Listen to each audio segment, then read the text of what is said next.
We are live now, doctor.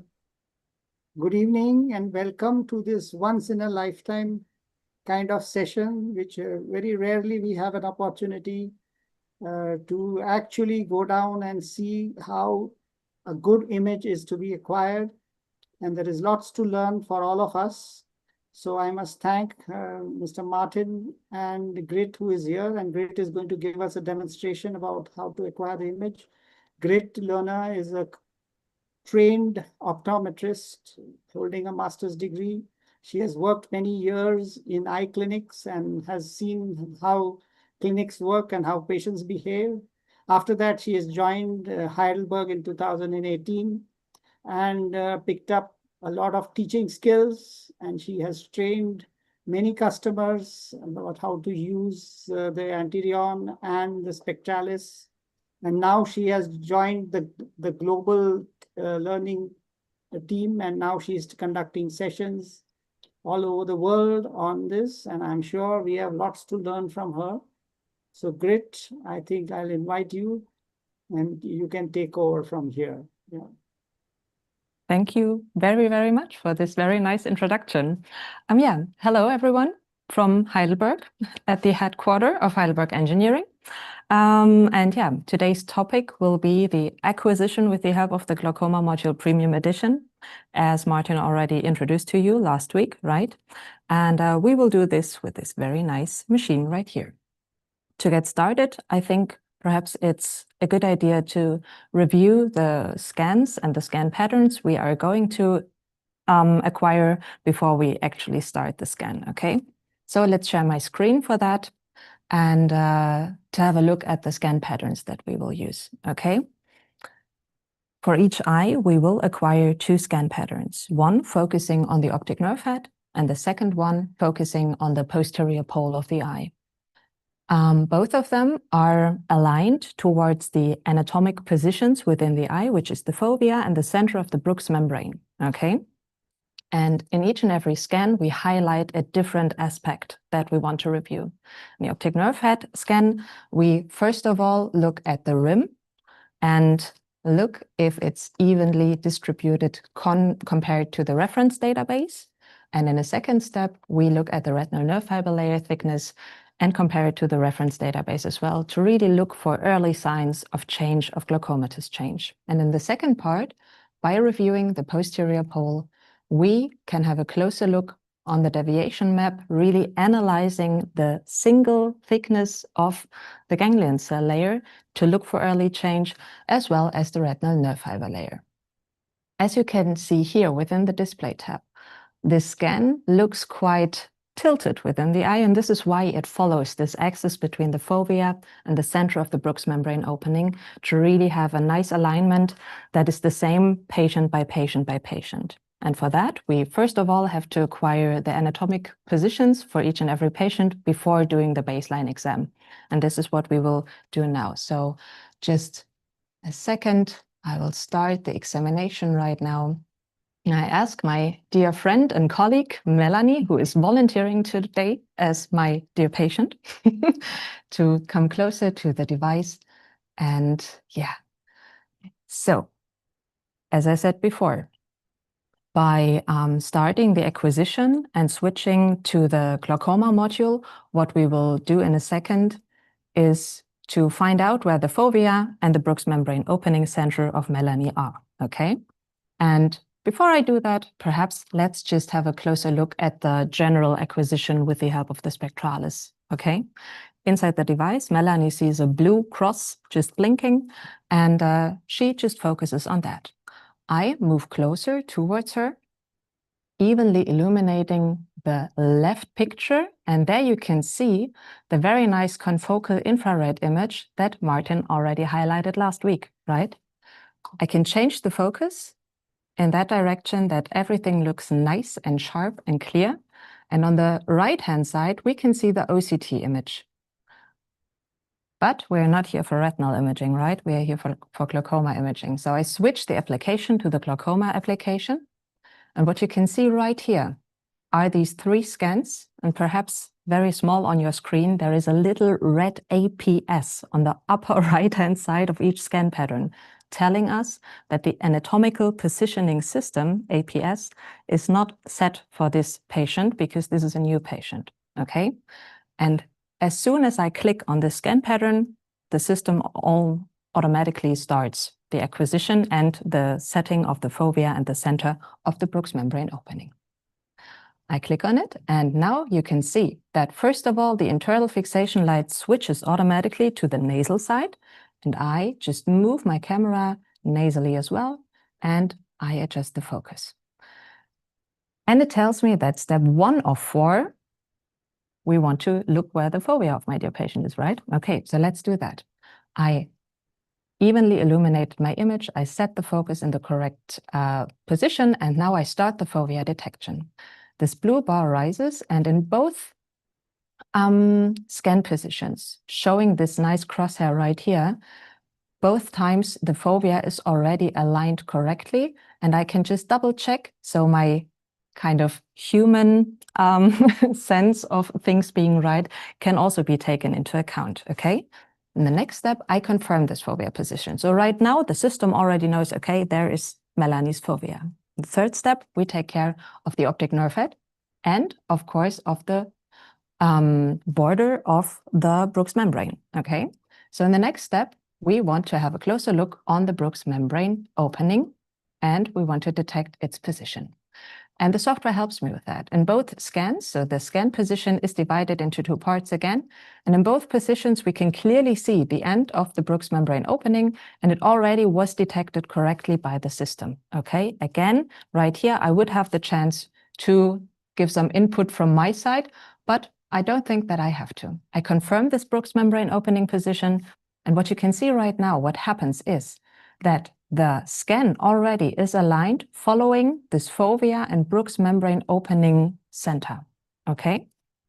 And this is where the true eye tracking already is working full-time in that situation, because it already follows each and every little movement that Melanie does in that situation, okay? And now we perform the scan. So I ask my dear patient to blink again, and the very nice thing about the spectralis as well is that the patient is allowed to blink during the examination as soon as the eye feels a little dry, okay? So this is no problem, but of course, we generally need an open eye during the examination. Okay, so let's start. I click on Acquire, and we start the scan. The scan consists of 2 parts, 1 radial part, giving us information on the rim, and 3 circles that are conducted right now. So the radial part and the circle scan are a combined scan pattern, which will just run through like that. The second part is the posterior pole scan, which is oriented horizontally, and Melanie now is looking again right into the device. I will just adjust the focus a little and acquire the scan itself, because it already is in the correct position, right?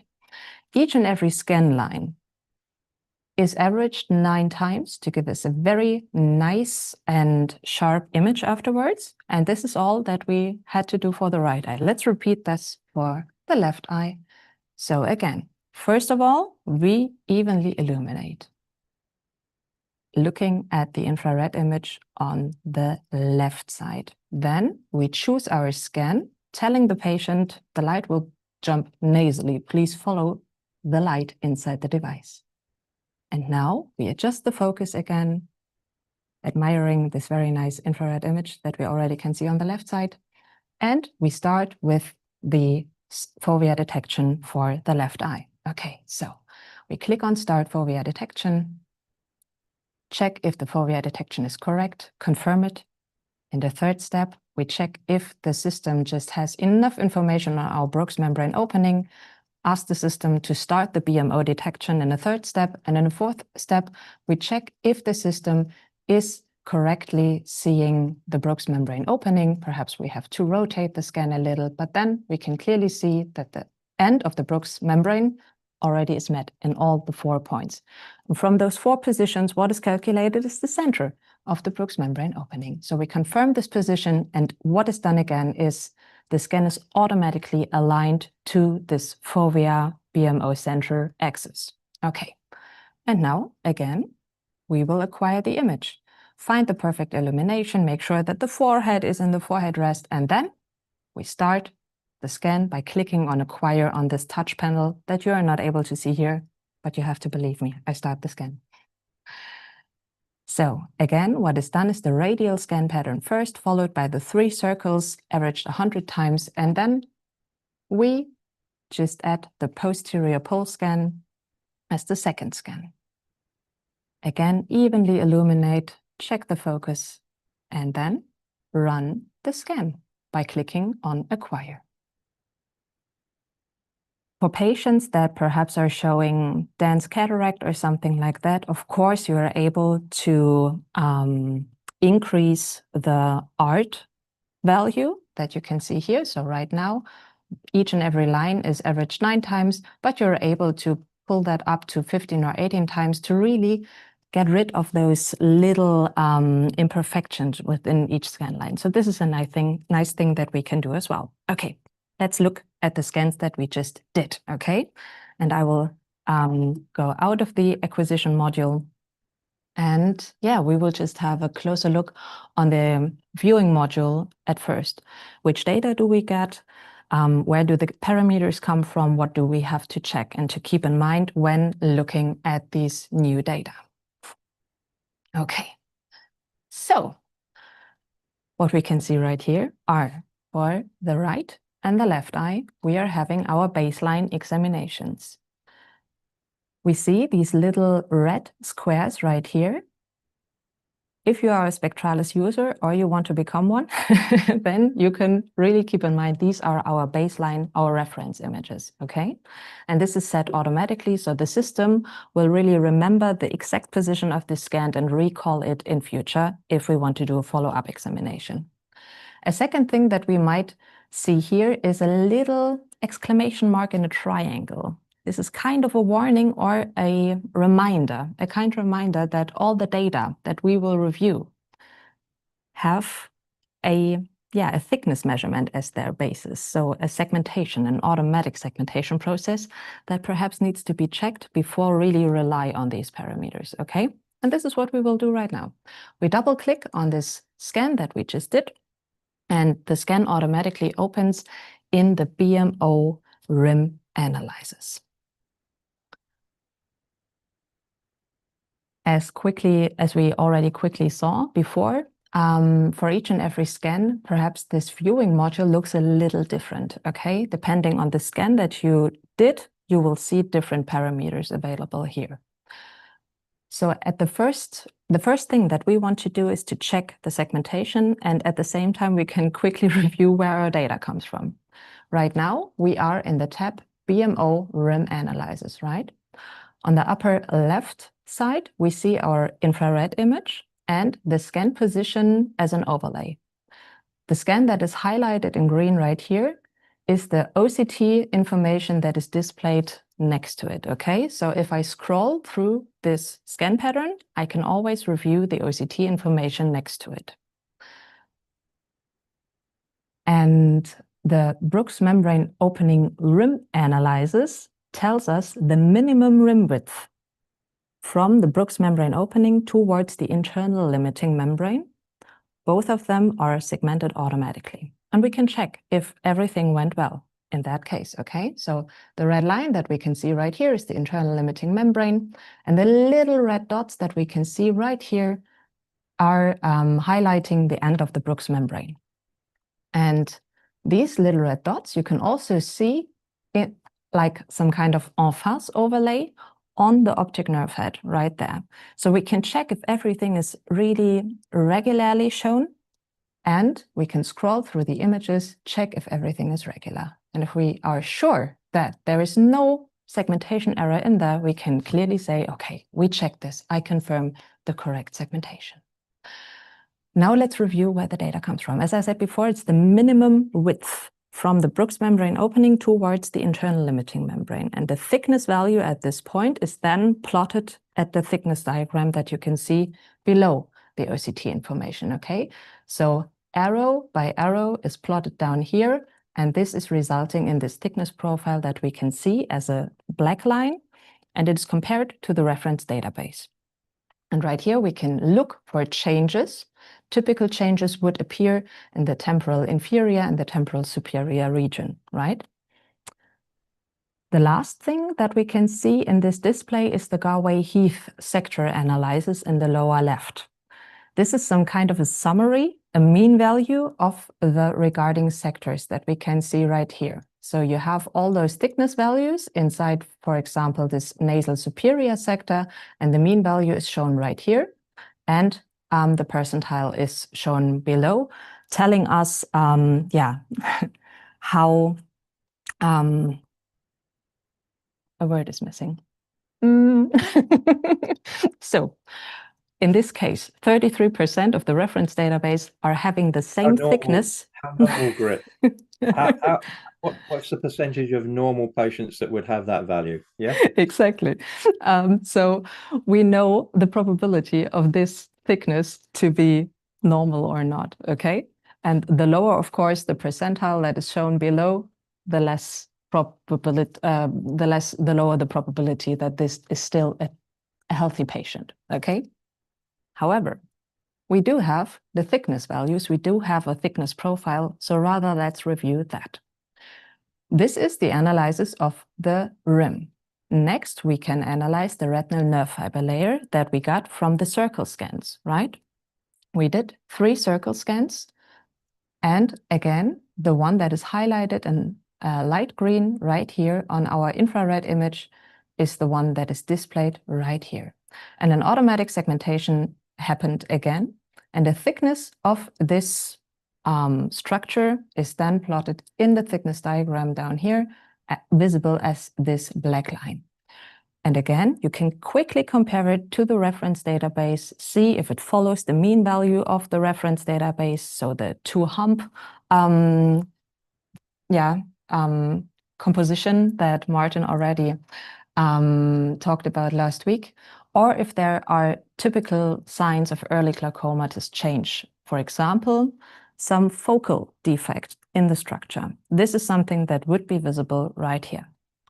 Again, what we can review on the left-hand side are those sectors, but remember, small changes in this sector might not be visible in a mean value, okay? So you have the structure, you can review the structure with the help of the Spectralis, with the help of the Glaucoma Module Premium Edition. Again, we can do this for 3 circles. We do have a reference database for 3 circles. Why do we have that? Sometimes there is some atrophy in the peripupillary region, and then you have another circle that you can look at and compare it to the reference database, for example. Okay, so now we have the rim in the rim analysis. We do have the retinal nerve fiber layer.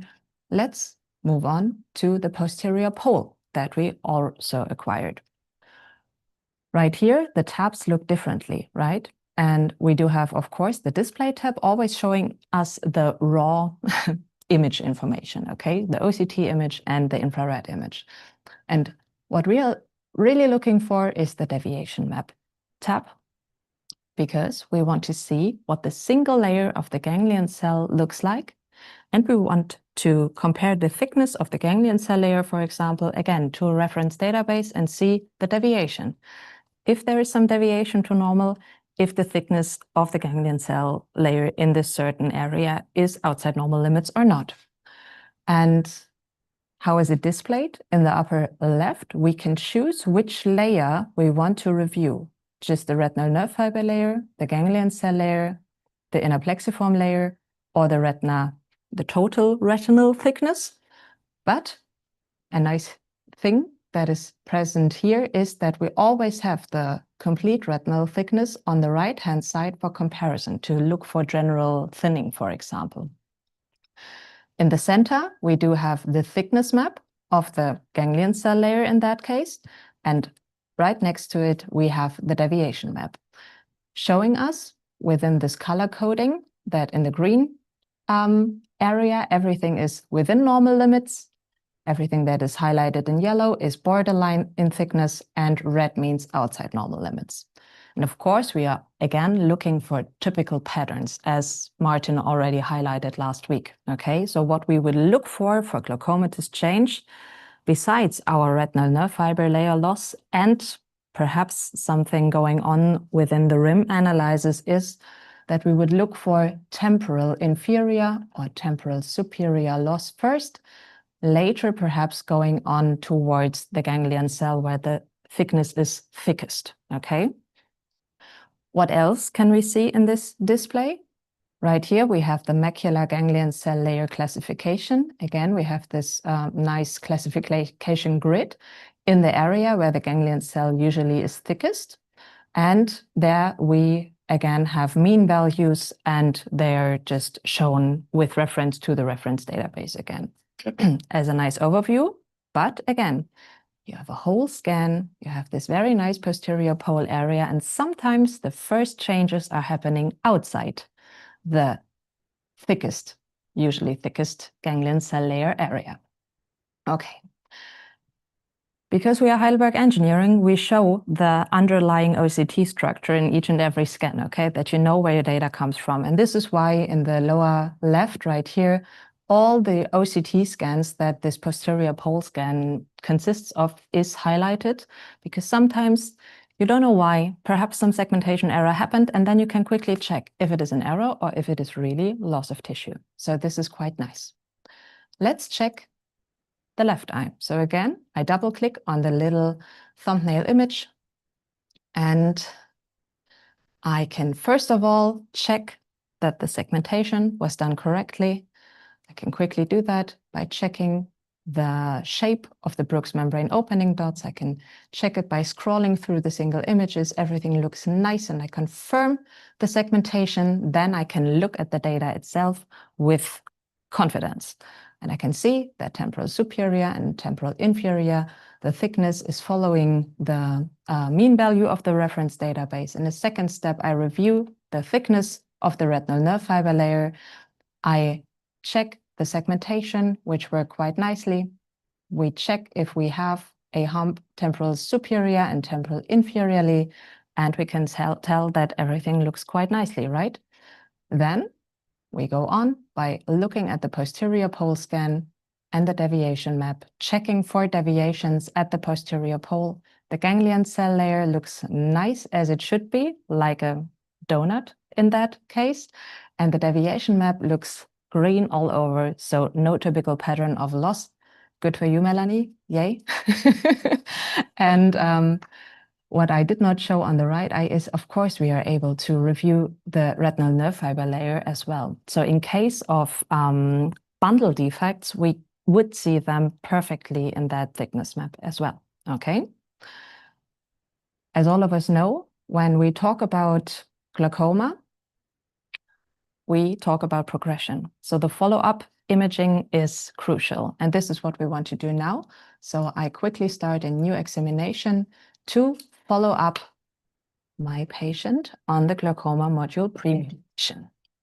Okay, so now the system already knows the anatomical positions of Melanie's eye, right? And this is why the glaucoma acquisition itself is much easier. So again, I evenly illuminate the eye. I click on my scan where the APS now is no longer written in red, but in black, because the system knows the APS. And as soon as I click it, the scan automatically finds its way. All I have to do is to check for the perfect focus in the infrared image, and then I click on acquire, and the OCT images are acquired. First of all, the radial scans, and in a second step, the circle scans, one after another. And of course, we do the same for the posterior pole, where the position again is clear. Okay, so once you put in the information on the anatomical positioning, the rest will just work by itself. Okay, so we acquire the image and everything runs through quickly.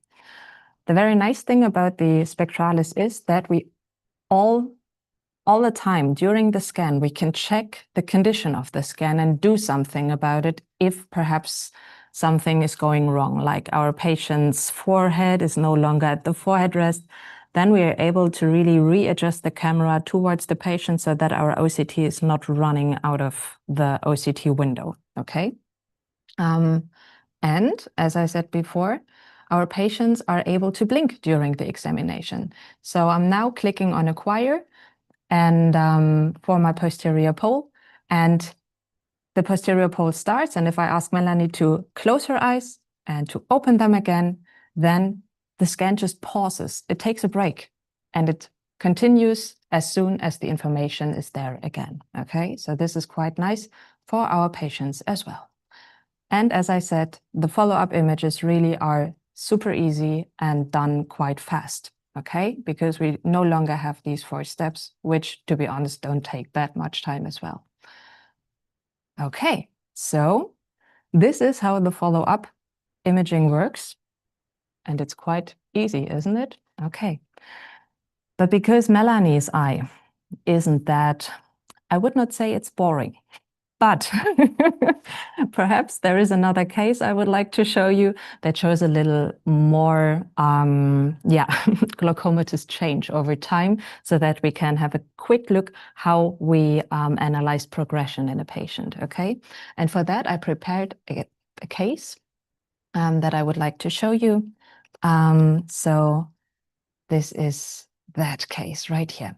You can see that this patient has had lots of OCTs. The first one was taken in 2008. Back then, the Glaucoma Module Premium Edition was not available yet.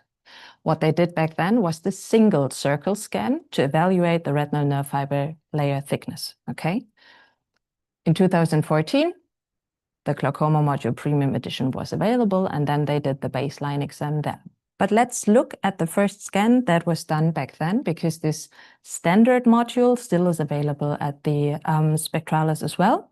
And for example, might be suitable for patients that are, perhaps very old and the fixation is not that good. So it's always kind of a plan B that you always have. Okay, so what do we see right here for this retinal nerve fiber layer single circle scan? Again, we can review quite clearly where the information comes from and within this 3D view. So what you can clearly see here is what you review in the data when you just have this OCT information. In the thickness profile, it looks similar to the GMPE, but there is one big difference. The position of the scan was very subjective. So the operator back then decided where the center of the optic nerve head was, okay? And put the scan right there. And the second thing is that the position or the alignment of the fovea and optic disc center can be changed and sometimes is not plotted correctly. And what you can see right here, if I change the fovea position with regards to our center of the optic nerve head, what happens is that the thickness values that we measured are moved in front of our reference database. And this is what Martin already showed you last week. Sometimes if this axis is ignored, you get false interpretations because the whole thickness profile is moved in front of your reference database, right? But all is good right here, and we can review the data. So at the first visit, this patient looks quite nice, right? We can see temporal superiorly and temporal inferiorly, a very nice thickness in retinal nerve fiber layer. Already, seeing that perhaps in direct comparison, there is a little less structure inferiorly compared to superiorly. Time went by, and 4 years later, for example, we saw this patient again. And if we now would just look at this classification chart down here, we would say, everything is nice. But if we review the structural data right here, what we see is plotted here in black is the thickness profile of the current examination that I am reviewing, and in gray in the background is the one from the baseline examination. We can see that there is a focal loss in tissue going on for that patient. This is early glaucomatous change that is happening right there, and we can see it within the thickness profile of the retinal nerve fiber layer, but we cannot see it within this classification chart, right? Okay. In the upper part right here, you can see that we are now in the examination number 4 of 7. So, and what we can do here is time travel. So we can now jump to the next exam of the patient, and your view should be in that region. So what happened over time is that the loss of tissue continued, and we now have even a wider range of nerve fiber layer loss. But look at this classification chart. This is still within normal limits because it's probably slightly above the borderline, okay? So the mean value of this whole sector still is not showing us that it's borderline, but the structure tells us the story, okay? So by looking at the structure, you would already have seen earlier that something is happening there. The thickness itself is still within normal limits, but you can already see the typical change. And in examination 6 out of 7, you can see that right now, the mean value shows us its borderline characteristics, okay? So later they switched to the premium module as well. And of course, now we can review more data and we can analyze more data. And let's start with the rim analysis. And we would expect that the rim perhaps is showing some imbalance, right? And exactly that is the case. So temporal inferior, we can see, first of all, the change towards thinning. But of course, when we look at the thickness in general, inferiorly, there is less thickness of the structure of the rim visible compared to the superior part. In the retinal nerve fiber layer thickness, when we review that one, we can see that further loss in tissue took place in that patient. But now, what is especially important to us is, of course, the new analysis of the posterior pole and the deviation maps, right? So let's review these ones. What we can see for that case is that the ganglion cell layer that is displayed right here in its thickness looks quite normal still. But if we review the deviation maps that is shown next to it, we can see that where it's usually the thickest, things look normal. But temporally, respecting this horizontal line, we can already see some early changes, some early loss. And if we then click on the retinal nerve fiber layer thickness, we see that this loss in ganglion cell layer thickness really follows this retinal nerve fiber layer thickness loss.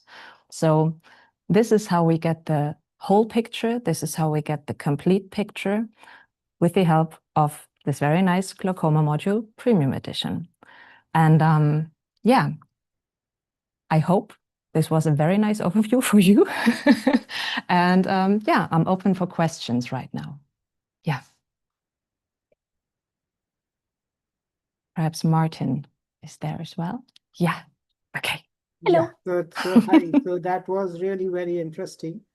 I had the first question for you is that when you are reviewing your image, which you have just acquired, before you go and see the comparisons to normal, there is a stage where you say you look at the delineation, or what you call the segmentation. Yeah. So if you find that the segmentation is not going exactly as you would like, how to change it? So can you show us that? Of course I can. So let's go back to Melanie's eye, perhaps. Yeah, perhaps look at this exam.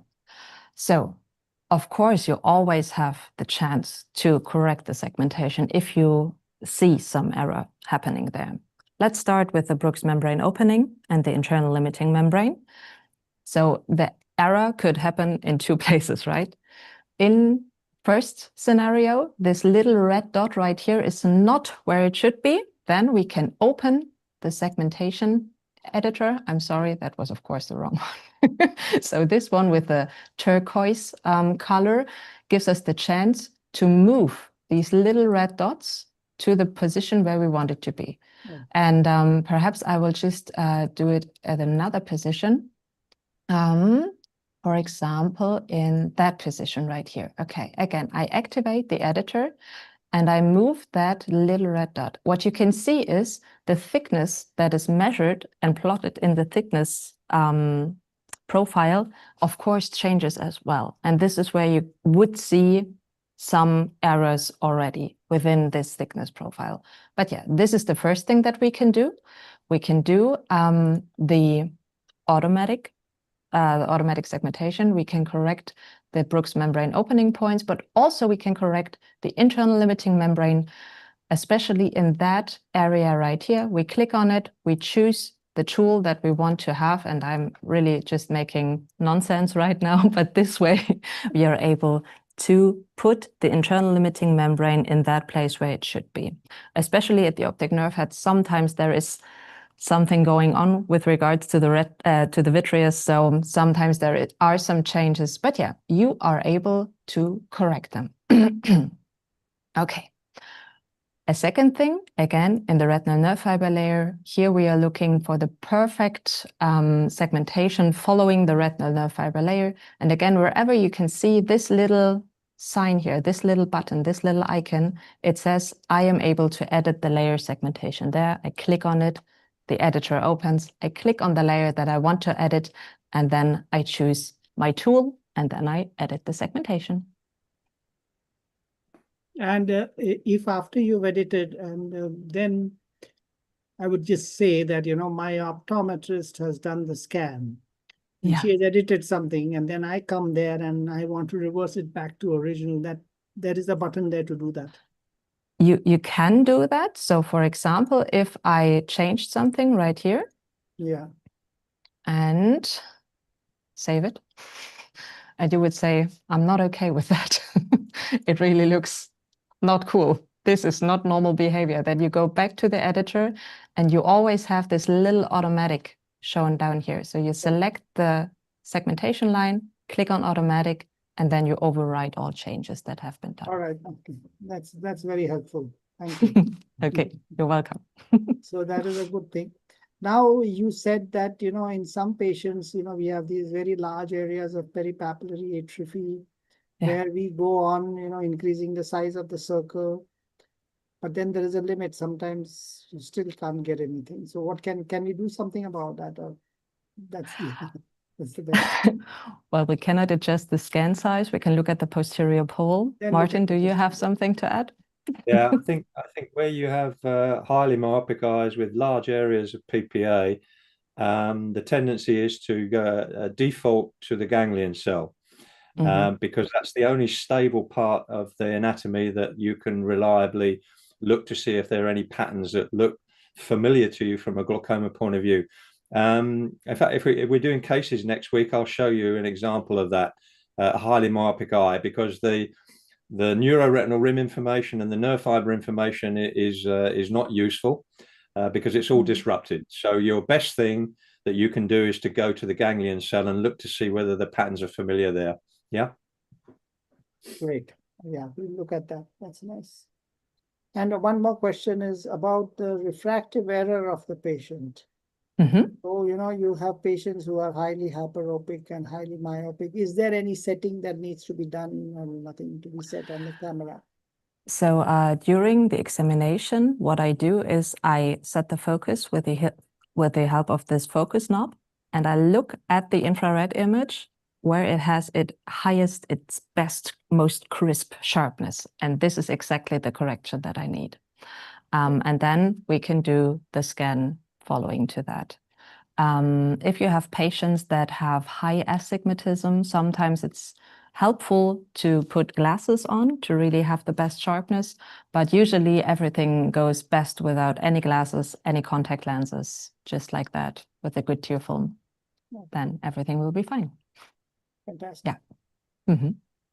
So just for the audience, because I had asked you this question before the session started, that all these images that we have acquired today in the demonstration were done from an undilated pupil.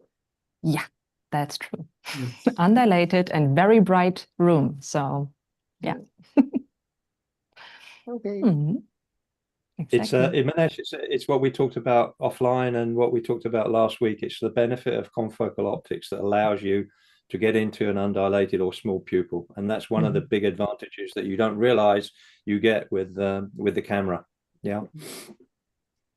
Fantastic. Okay, so I think I have finished my questions. Mhm. You watch for some more if we can always ask you in the next session, because that's going to be a very interesting session where we are going to discuss cases, isn't it, Martin? Yes. So I think we can wrap this up. So thank you very much, Grit and Martin and Melanie and all Thank the you. backroom people. Thank you very much. Thanks. Thank you. Thanks, And have the Manesh. best Thanks very evening. much. Bye-bye. Bye. Bye.